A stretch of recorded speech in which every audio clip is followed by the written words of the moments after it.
at this moment, something came to me, and it's circulating um, a lot right now, and it's about love, and it's about being chosen. It's about choosing, and m- many humans express love. They say the words "I love you," you know, "I love you," you know, "I will always love you." All types of ways of expressing it. But what dawned on me is not everybody that expresses love verbally, not everybody that says "I love you" actually choose you, actually choose the people they say "I love you" to. So I realized that being chosen by someone, to me, is more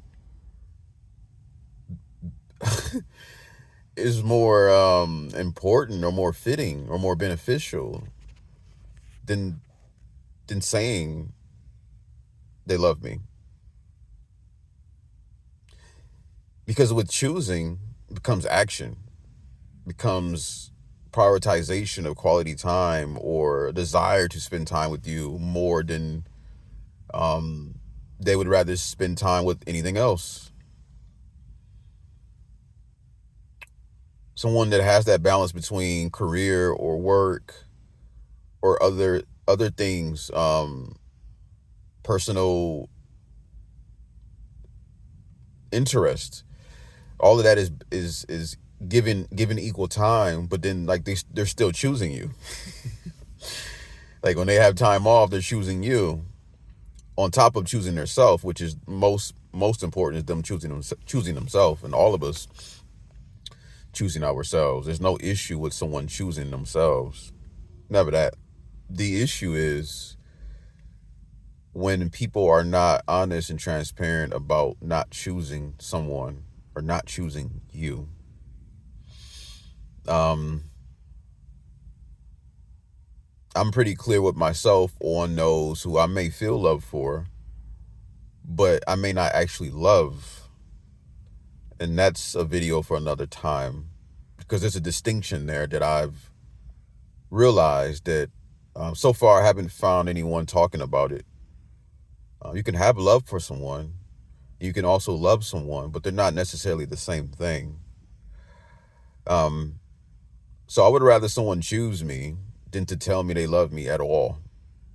Love someone telling you they love you, it feels good. And in some ways it's romanticized. Not wrong in it. Um, there's a lot of societal programming, a lot of entertainment programming around romance and love, and I love you and you love me and we love each other's. These things are meant to be sacred to me. They're meant to be sacred. They're not meant to be gaps in air. um,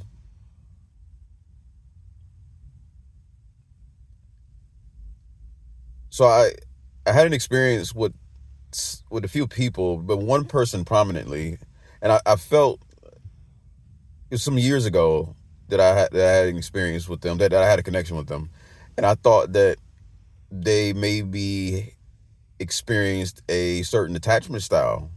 Uh, I sensed that maybe they were dealing with avoidance attachment style, and so I was. And attachment styles are important. They are vital and beneficial to look at, to to know about, to research. But I also see the trap in that because my mind was trying to justify, or maybe not just my mind, my awareness, parts of me were trying to justify that maybe this person had an avoidance attachment style, and that's why they didn't want to talk to me, or that's why they didn't make time for me, or that's why they forgot that um, we agreed upon talking, and now they forgot, and something else comes up. So in some ways, I inadvertently was making excuses for them, and the reality is, yes, an avoidance attachment style can definitely affect someone showing up in different ways. But I also have come across some research of people who have dealt with avoidance attachment styles or disorganized attachment styles, and I still have more research. Um, I will say that there's still more to know about that, but there's there's people I'm sure that know that they have an avoidance attachment style or know something is up, and yet and so they have the desire to search to figure out what's going on with them. But so I'm trying to limit these buts. But what's interesting is the reality of someone that has an avoidance attachment style and they know about it.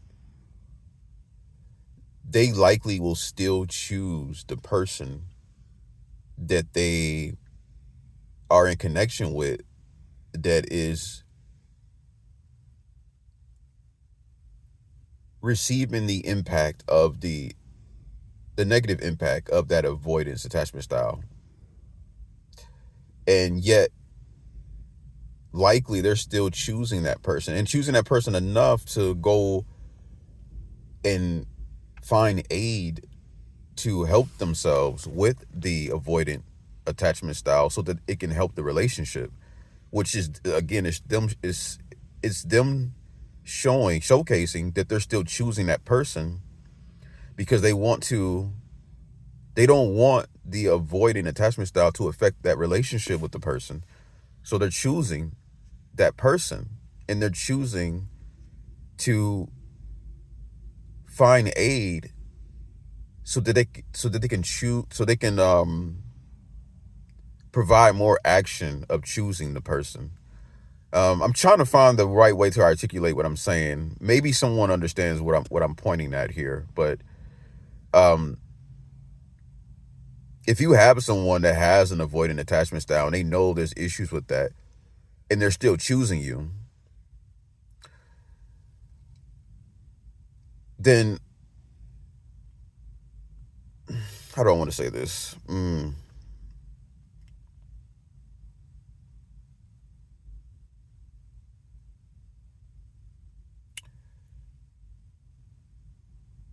I'm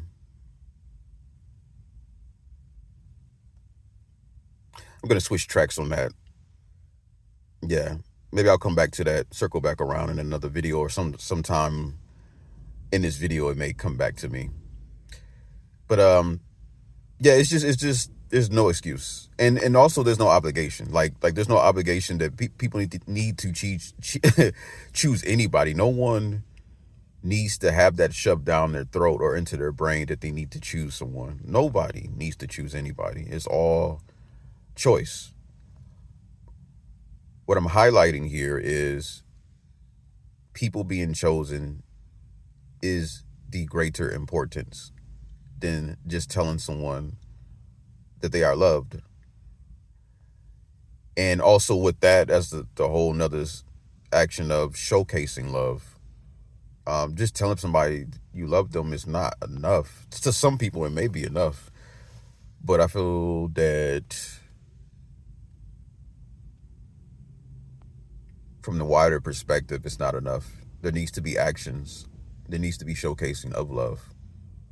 And I feel that with the highlight of choosing someone, it will carry the action because you're actually you're choosing the actions. You're choosing the actions. You're showing the actions of choosing said person.